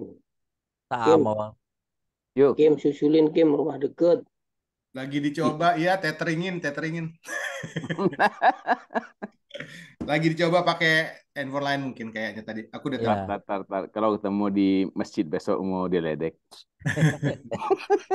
Atau ketemu di masjid lah sekarang. Walat, Oh, jangan walat. Apa kajiannya di situ pakai handphone. Samperin aja Om Hakim. Mana Ustaz? Masuk lagi insya Allah nih. Oh ya insya Allah. Oke masuk Ya. lagi. Terima kasih Ustaz. Silakan Minta Ustaz. matiin handphonenya. Dengeran masih. Kerusakan bukan pada pesawat Anda. Kerusakan bukan pada Zoom Anda. Nah, Tahu-tahu masuk lagi. tahu-tahu hilang ya. Nah, Gara-gara Jadi ini, silakan. Ustaz. Gara-gara ini. Gara-gara ini. Ya, balik lagi Kita- tadi. Jadi tarekan tuh musofah Abi itu. Hakim. Jadi musofah itu tadi kalau mengikuti riwayat yang disampaikan dari Ummu Atiyah, Rasulullah mengatakan ketika mau berbayat, kemudian kata Ummu Atiyah, faqabadat imra'atun minna yadaha. Salah seorang wanita dari kami menarik lagi tangannya dari musafahah. Jadi menunjukkan bahwa Rasulullah juga menerima jabat tangan dari wanita. Artinya kemudian disitulah kemudian muncul perbedaan pendapat. Ada yang mengatakan mengharamkan secara mutlak sebagaimana yang berdasarkan hadis dari Aisyah. Ada yang mengatakan boleh selama tidak ada syahwat. Jadi dengan itu wanita bukan hanya orang tua. Jadi wanita-wanita yang ini pun misalnya saya ketemu sama Mbak Evel misalnya, dan saya tidak ada syahwat dengan Mbak Evel, ya salaman nggak ada masalah. Karena yang boleh terlihat boleh kesentuh. Jadi, tetapi kalau misalnya syahwat, itu walaupun misalnya dengan nenek-nenek, ya kita harus jaga. Kalau kita syahwat sama nenek-nenek, ya kita jaga ini supaya pakai salaman Sunda lah dari kejauhan gitu kan. Apalagi kalau memang ya ke nenek-nenek itu memang tidak ada syahwat, kemudian nenek juga sama tidak punya syahwat ke ini, maka jabat tangan musafah dengan mereka itu nggak ada masalah, hukumnya boleh. Apalagi kalau untuk penghormatan.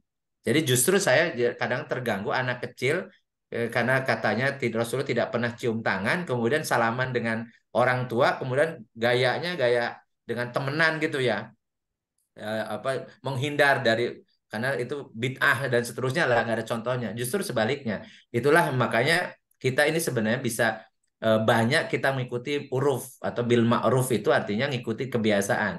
Ya, ini terkait dengan musafahah tadi. Kalau yang saya pahami, selama tidak ada syahwat, dengan siapapun kita salaman boleh.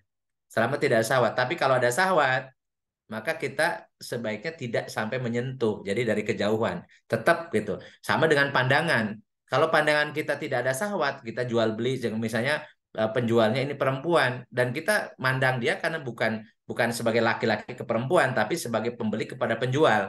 Ya tidak punya syahwat boleh, kita nggak mesti harus tunjukkan pandangan karena maksudnya ya gudu min absorihim itu artinya sebagian dari pandangan itu pandangan yang ada syahwat. Sama dengan misal musafahah, kalau ada syahwat ya kita hindari. Tapi kalau tidak syahwat silahkan. Karena yang terlihat boleh juga kesentuh. Ya tangan ya kafain itu kan ini ya dari sini ya. Ini tangan ini kafain itu boleh kelihatan kan. Ini boleh juga sentuhan tanpa syahwat. Nggak ada masalah. Atau lebih amannya ya pakai kalau masa ini pakai pakai kaos tangan atau pakai apa sapu tangan misalnya. Tapi kan nggak seperti itu. Itu kalau yang saya pahami ya. Walaupun ada tidak menutup kemungkinan juga pemahaman yang ekstrim banget nggak boleh walaupun dengan nenek-nenek sekalipun kalau selama wanita gitu karena bisa jadi kalau bersentuhan ketika bersentuhannya muncul syahwat sehingga kemudian itu diharamkan atau tadi haramkan secara mutlak itu atau haramkan kalau ada syahwat atau yang membolehkan secara mutlak juga ada gitu. Jadi memang kaitan musafahah ini disebut masuk khilafiyah. Kalau saya memandang kalau tidak ada syahwat boleh salaman, boleh cium tangan ya.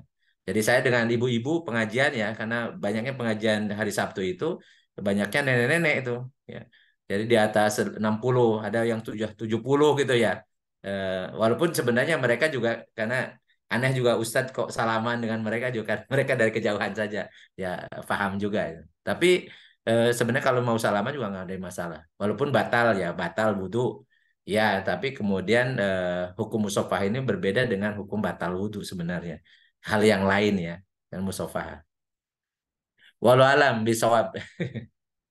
Jadi bisa lanjut tadi gara-gara masuk nenek-nenek jadi saya terlempar mungkin jaringan. Tapi saya bisa nyambung lagi lah ini dengan tethering. Izin Kang Cucu, Ustadz Iya, mau nanya. silakan Mas Arya.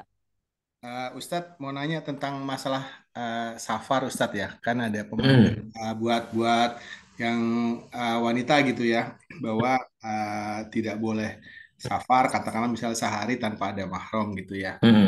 Gimana Ustadz pemahaman itu kan Iya. perempuan juga bisa misalnya sekolah gitu ya ke Iya. keluar kota gitu ya, itu berapa bulan atau bahkan keluar negeri sekian tahun gitu ya. Harus ada mahram itu seperti apa Ustadz ya? Jadi memang yang dimaksud harus ada di perjalanannya ya, di perjalanannya.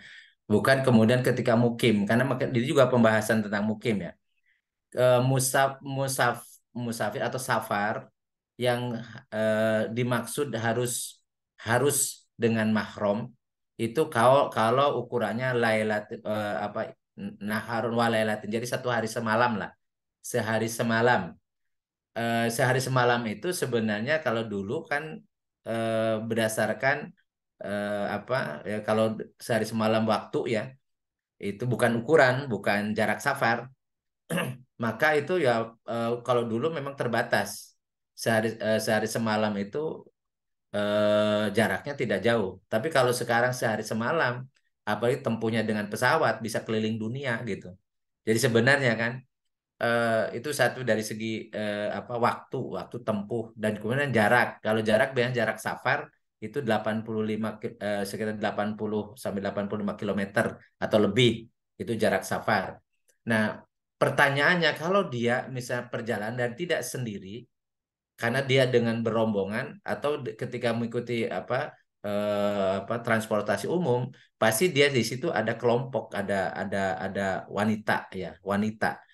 Maka kemudian ada yang berpendapat bahwa sebagaimana dulu ketika Bayat Aqobah, orang-orang Ansor itu ada wanita, 2 orang wanita, kemudian ikut rombongan kaum pria, ada 75 orang, ya 2 orangnya perempuan. Itu oleh Rasulullah dibolehkan, artinya tidak dikomentari. Demikian pula ketika berhijrah, ada wanita-wanita dari Madinah, dari Mekah, ikut gabung dengan kelompok yang hijrah tanpa ada suami karena suaminya masih musyrik atau tertinggal di Mekah. Sehingga kemudian oleh Rasul juga dibenarkan. Jadi sehingga ada yang berpendapat kalau selama dia tidak sendirian, artinya itu terjaga dari kemungkinan mudorot di perjalanan. Di situ ada rombongan perempuan-perempuan yang dia bisa bergabung, maka dibolehkan. Tidak mesti harus dengan mahram gitu. Ada yang bahas seperti itu. Nah, ada yang kemudian ya menisbatkan itu mutlak. Kalau tidak ada mahram nggak boleh gitu perjalanan. Jadi dan ini juga termasuk khilafiyah. Walaupun saya mengikuti pendapat yang selama wanita itu memang di transportasi umum dan kemudian ada juga rombongan perempuan di situ yang dia bisa terhindar dari kemudian kemudorotan di perjalanan dibolehkan. Dan setelah kemudian bertempat tinggal itu setelah 3 hari dia jadi mukim.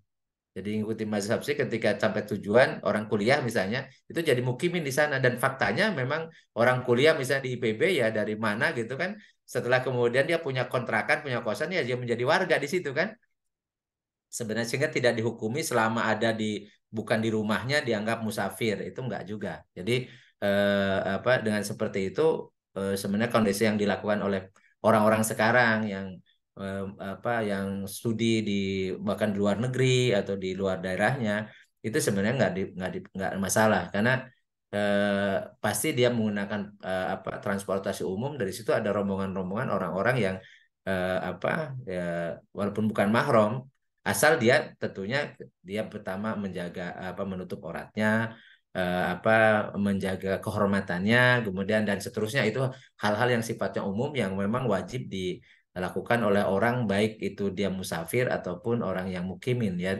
ketika berinteraksi dengan dunia luar gitu itu walau alam bisawab. Jadi itu yang saya pahami sehingga nggak ada masalah lah kalau orang-orang yang sedang kuliah kemanapun itu, asal aman di perjalanannya. Ya, baik Ustadz. Terima kasih. Punten Ustadz, satu lagi kalau terkait tadi memastikan saja Ustadz, terkait wali.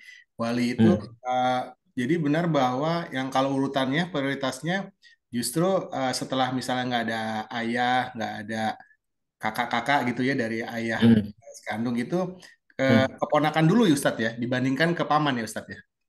Jadi gini, kalau ke iya, jadi Melihat urutan keponakan, Ustadz. jadi urutannya kan saudara ya. Kalau misalnya ini ayah nggak punya, kemudian kakek nggak ada juga, maka kemudian saudara seibu sebapak, kemudian baru saudara seayah saja, baru kemudian kalau berikutnya adalah ponakan dari yang seibu sebapak, jadi ponakan laki-laki ya. Selama dia memang sudah tamyiz ya, sudah tamyiz. Tamyiz itu bisa membedakan benar atau salah karena di situ tidak dipersyaratkan balik sebenarnya, tapi tamyiz ya. Jadi balik dengan tamyiz itu berbeda. Ada kalanya yang belum balik tapi dia sudah tamyiz. Bahkan ada yang apa sudah hafid Quran padahal belum balik gitu ya. Jadi yang bisa tahu dia membedakan hak dan batil dan seterusnya boleh dijadikan wali ya. Boleh dijadikan wali, boleh juga dijadikan imam ya. Jadi kalau dia bacanya lebih bagus gitu ya. Dan itu sebenarnya sudah biasa difahami. Tetapi kalau seandainya memang itu belum ada yang mencukupi itu, maka memang ke paman dari tentunya dari ayah ya. Jadi ke paman dari ayah itu eh, apa ya? Jadi memang ke paman dari ayah itu justru awal nih. Kalau paman itu paman dulu, ngerti nih. Kalau dari seorang perempuan ya, kan saudara bapak ya, saudara bapak. Jadi saudara bapak. Jadi nanti ke saudara saya seibu sebapak. Kemudian kalau misalnya tadi setelah keponakan seibu bapak, kemudian paman dari ayah. Ya maksudnya paman dari ayah ya, memang kalau paman cuma dari ayah saja karena sebenarnya paman yang saya seibu itu kan nggak ada sebenarnya kan. Paman dari bapak kita ya, dari perempuan itu, saudaranya, adiknya atau kakaknya ya. Kemudian juga nanti anak dari paman ya, anak dari paman itu paman dari ayah ya, jadi anak laki-laki, jadi sepupu berarti ya, sepupu tapi sepupu dari bapak bukan mahram itu, jadi bukan mahram. Bukan mahram, enggak. Jadi kalau sepupu dari ini nggak bisa. Tapi kalau keponakan tuh sama dengan keponakan dari cucu ya, cucu. Jadi anak kita kemudian kalau ini ke paman jadi ke bibi ya. Bibi keponakan ya, bibi keponakan. Jadi keponakannya, itu ponakan itu jadi wali urutan berikutnya. Jadi memang harus lihat ininya bagannya lagi. Iya, iya, Sir. Ya, tapi disitulah dia urutannya seperti itu. Kalau misalnya nggak ada, baru ke hakim. Ya. Baik, Ustaz. Makasih. Ya, Gampang makasih. ke hakim, komplek dekat. Hakim. Iya. Nah, ini Pak Ustadz, itu berlaku nggak buat janda, Pak Ustadz? Buat janda. Iya. Ya. Jadi maksudnya di situ perempuan itu, pengantin itu, wanita itu mau gadis ataupun janda sama. Jadi gini, jangan ada pemahaman gini. Kalau janda boleh menikahkan diri sendiri, nggak boleh itu. Jadi kata-kata Rasulullah itu la nikah illa biwaliyin wa syahida itu berlaku baik itu gadis ataupun janda. Cuman bedanya kali dari segi mau atau tidaknya itu yang dibedakan. Bahwa kalau janda itu dengan bicara iya atau tidak, kalau gadis biasanya malu-malu dengan isyarat gitu. Tapi sekarang gadis sekarang juga nggak malu-malu sekarang, bahkan di ini jadi konten gitu. Maukah engkau jadi istri orang, udah mau banget gitu ya. Jadi sekarang udah beda gitu ya suasananya. Anak-anak sekarang itu ya, bahkan yang lebih parah lagi kan mereka sudah pacaran bertahun-tahun gitu ya. Jadi sebenarnya sih nggak, justru yang seperti ini yang nggak boleh. Tetapi balik lagi, kalau nikah mau gadis ataupun janda tetap harus ada wali, dan walinya berdasarkan urutan ini. Urutan ini. Nah, dulu saya punya pemahaman bahwa anak dari seorang ibu itu boleh jadi wali bagi dia. Ternyata setelah saya pelajari enggak. Jadi kalau anak itu nggak bisa jadi wali, nggak bisa jadi wali. Tapi keponakan itu boleh. Keponakan bisa, tapi dari apa saudara laki-laki. Jadi keponakan dari saudara laki-laki, bukan dari saudara perempuan. Kalau saudara perempuan termasuk dari ibu ya, dari ibu itu saudara ibu, dari paman dari ibu itu nggak bisa jadi wali. Jadi wali itu apa dari nasab dari laki-laki. Jadi kalau misalnya tadi keponakan dari saudara perempuan ini yang laki-laki, jadi keponakan dari saudara laki-laki saja, baik yang seibu sebapak saudaranya atau yang seayah saja. Kalau seibu saja nggak bisa, bahkan saudara yang seibu saja juga nggak bisa jadi wali. Apalagi kalau keponakan dari saudara yang seibu saja itu nggak bisa. Itu dari jalur ya, jalur laki-laki. Mau nanya lagi dikit? Oke, monggo silakan. Masih ada waktu kok, Nah, masih ada 7 menit. Jangan ini lagi ya, nanti ini kelempar lagi Ustadz. enggak nih Mas, saudaranya nenek nih. Saya pernah ada kejadian mau nikahkan apa namanya ponakan, bukan menikahkan, bukan jadi wali, tapi ngurus pernikahan ponakan perempuan saya dari kakak perempuan saya. Jadi saya cuma ngurus aja. Jadi ketika saya tanya kepada salah satu tokoh agama, kebetulan tempatnya agak jauh, misalnya dari sini ke Sukabumi gitu kan. Dan saya musyawarah, di mana nih Ami? Saya panggil Ami kan. Nih nanti Ami dan ikan Hakim, lihat dulu ada nggak ulama setempat, kan begitu ya. Nah yang paling afdol tuh ulama setempat. Nah kalau nggak ada nggak apa-apa lah, nanti Ami yang ini gitu. Nah setelah ditanya kenapa begitu nggak mau, adab kata dia, karena nikah itu untuk disaksikan oleh orang banyak. Nah kemudian saksi itu menjadi saksi itu kan yang mengiyakan Ustaz, yang mengoreksi katakan gitu. Bener nggak ijab kabulnya bener kan gitu ya. Artinya seorang saksi itu harus paham tentang hukum-hukum nikah, rukun nikah dan sebagainya gitu. Kemudian dicomot misalnya, mohon maaf, karena dia pejabat misalnya.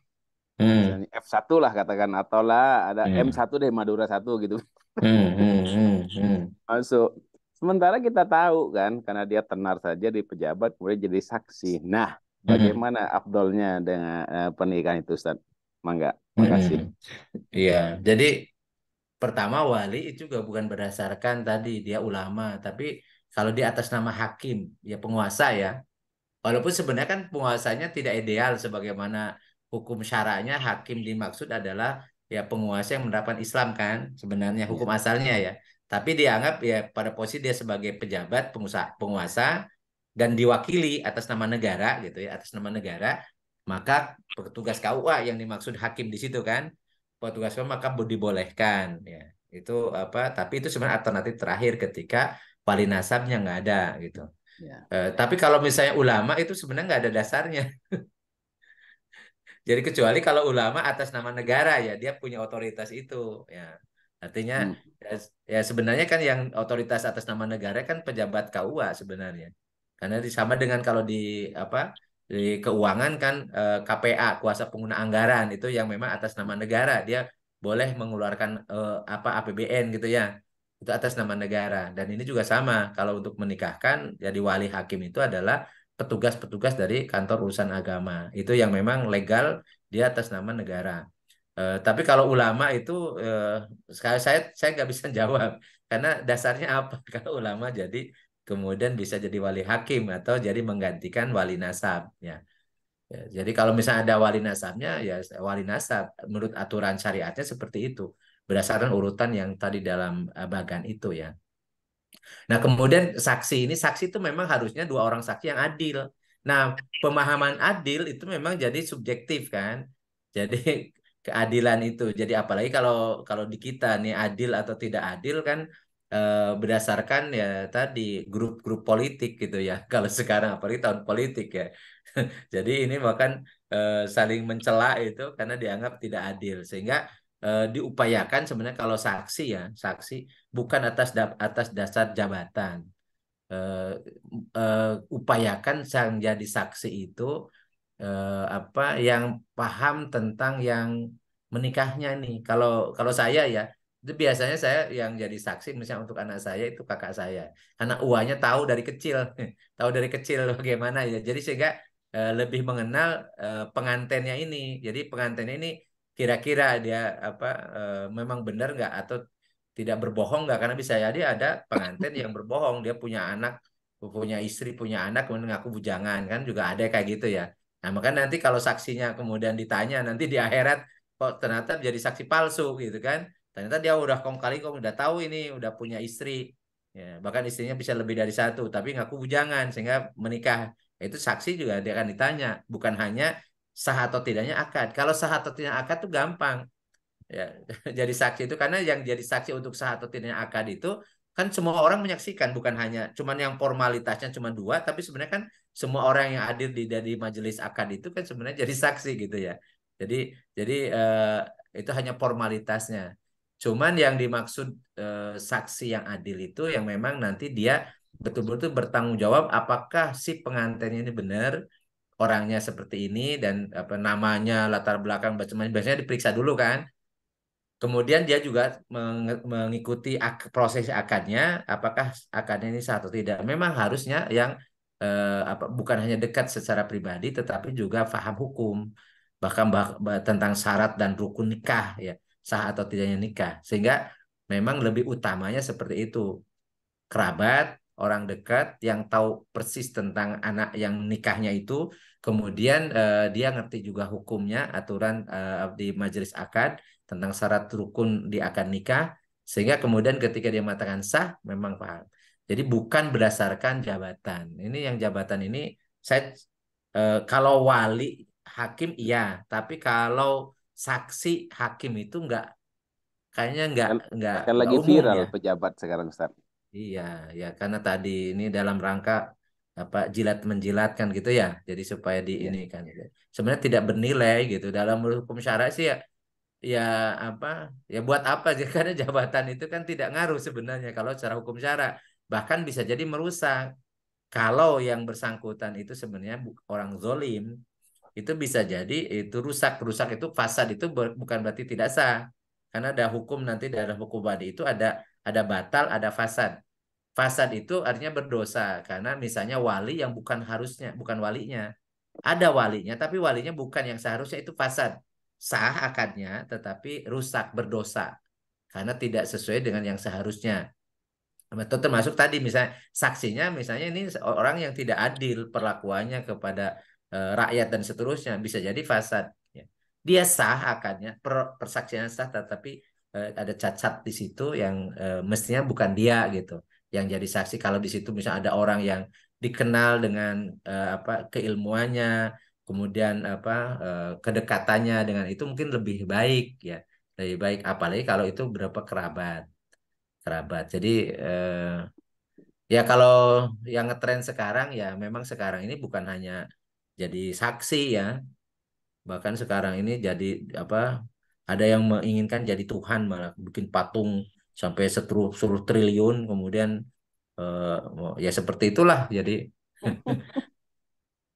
mudah-mudahan kita nggak seperti itulah. Jadi jadi kalau saya sih amannya saksinya itu orang dekat kita aja.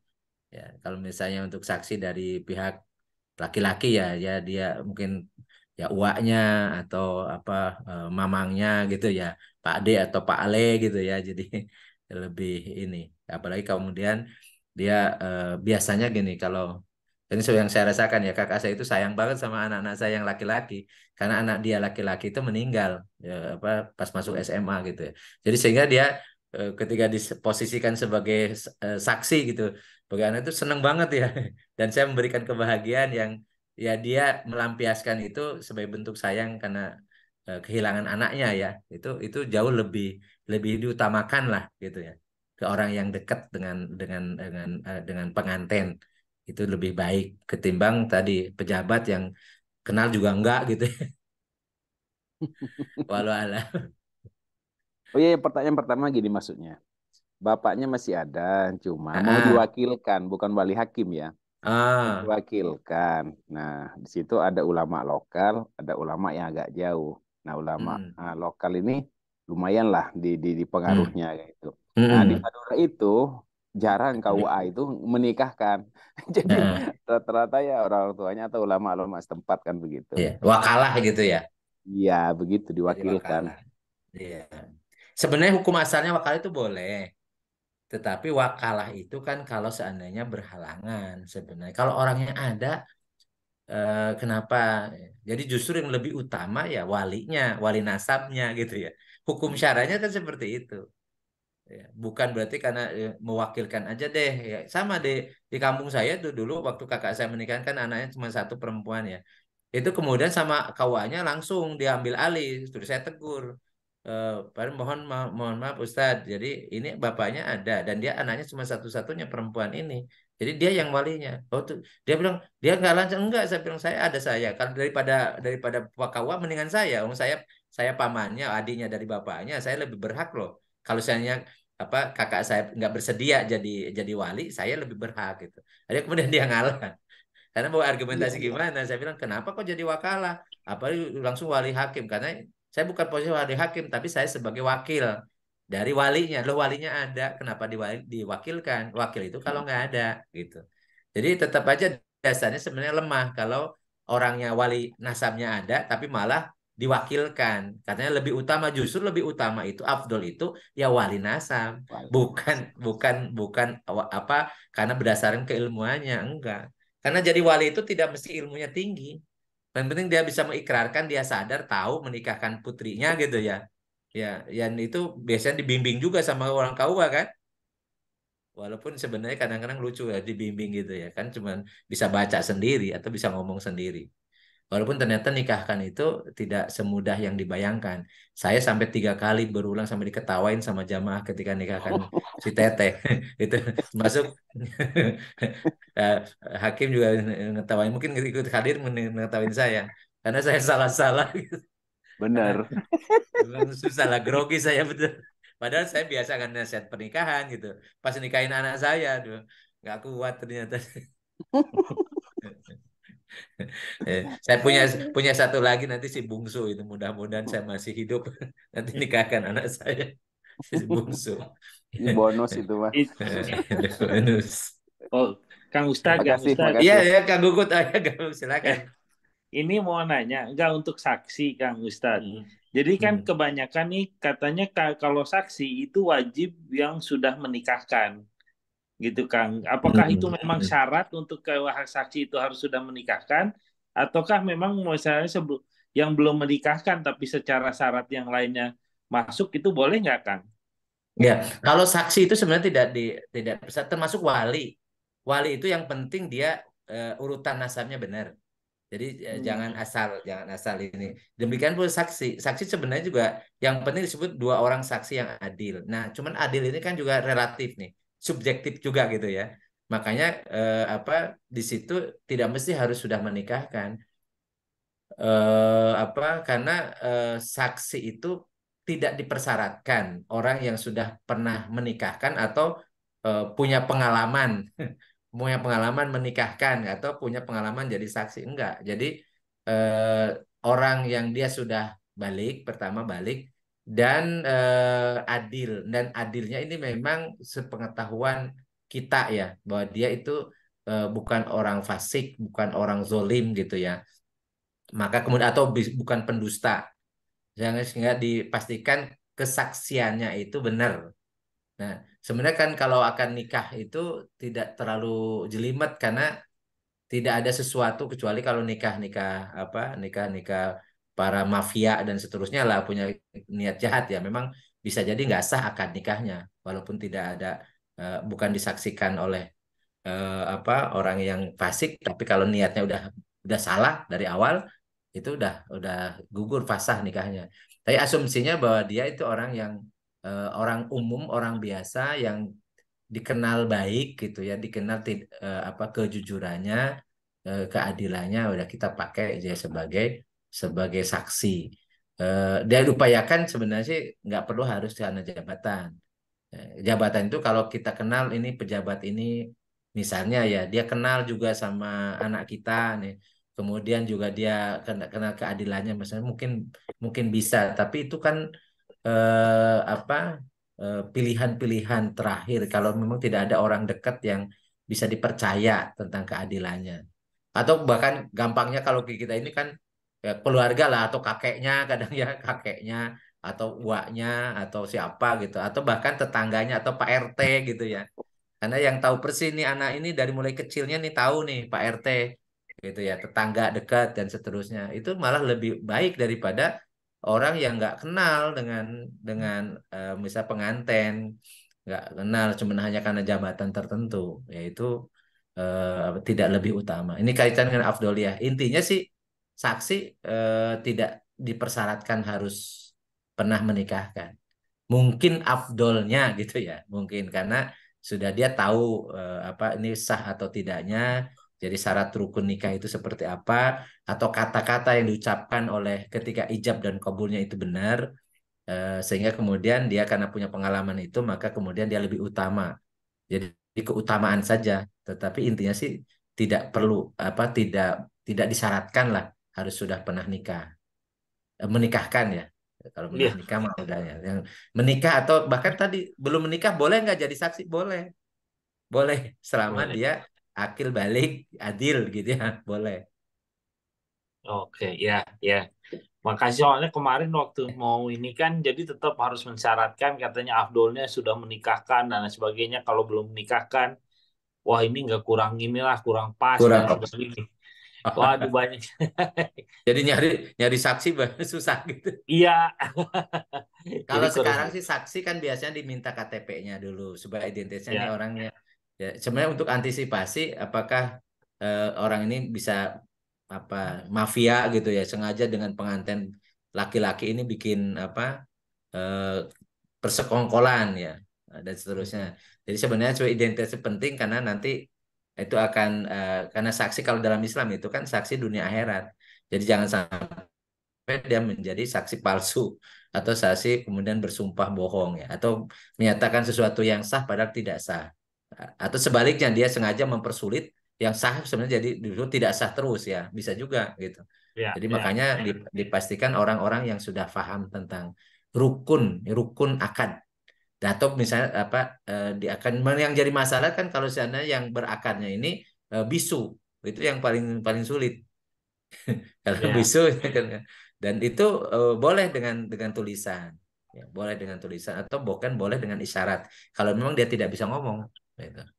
Jadi artinya kalau dengan isyarat berarti orang yang jadi saksinya harus paham isyaratnya gitu ya. Bahasa Ya. isyaratnya. Itu lebih utama yang paham terhadap tadi syarat rukunnya akad. Oh, ya, makasih banyak Kak Ustaz. Apaan? Alhamdulillah udah 21.40. Iya, kita tutup saja Pak Ustadz. Ya. Baik, alhamdulillah ini tadi sampai 30 lebih ya. Jadi 33. mudah-mudahan ya kita semua sehat. Amin. Insya Allah dan Amin. Insya Allah. kita saling mendoakan. Alhamdulillah istri saya juga membaik karena saya mencoba pakai gorek atau kebiul namanya biji Caspania Christia Christia apa gitu nama latinnya ya. Itu ternyata memang kalau di India itu menjadi obat untuk herbal ya yang sudah lama dipakai ya itu untuk diabetes, untuk kemudian gagal ginjal dan seterusnya. Jadi saya udah 10 hari ini alhamdulillah istri saya sudah bisa beraktivitas, sudah ini dan tidak perlu harus cuci darah kan tadinya rekomendasi cuci darah. Jadi alhamdulillah mudah-mudahan kreatininnya juga turun, ureumnya turun, mudah-mudahan bisa ini. Dan kita yakin lah pokoknya dikulidain dawaun setiap penyakit ada obatnya insya Allah. Yang penting ikhtiar dan terima kasih juga doanya dari teman-teman semua. Alhamdulillah membaik lah insya Allah. Ya, demikian juga teman-teman yang sedang sakit dan macam-macam dan diusahakan ikhtiarnya yang bisa kita lakukan dan kembali lagi yang menyembuhkan Allah Subhanahu wa taala. Amin. Allahumma sholli wa sallim wa barik ala sayyidina wa habibina wa karimina wa dhuhrina wa maulana Muhammad wa sallim radhiyallahu tabaraka wa ta'ala kulli sahabati Rasulillahi ajmain.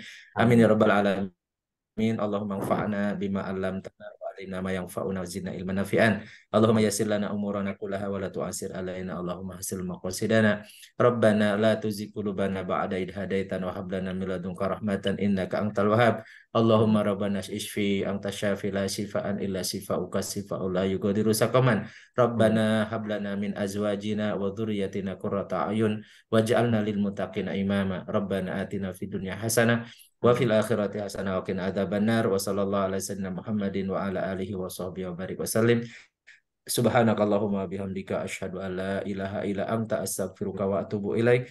Subhana rabbika rabbil izzati amma yasifun wa salamun alal mursalin walhamdulillahi rabbil alamin. Billahi taufiq wal hidayah. Assalamualaikum warahmatullahi wabarakatuh. Waalaikumsalam. Waalaikumsalam warahmatullahi wabarakatuh. Terima kasih. Mangga semuanya. Kang Ustadz, salam buat semua. Mangga semuanya. Izin Le. Ya. Assalamualaikum. Sampai ketemu minggu depan. Izin Liv. Assalamualaikum. Salam. Waalaikumsalam.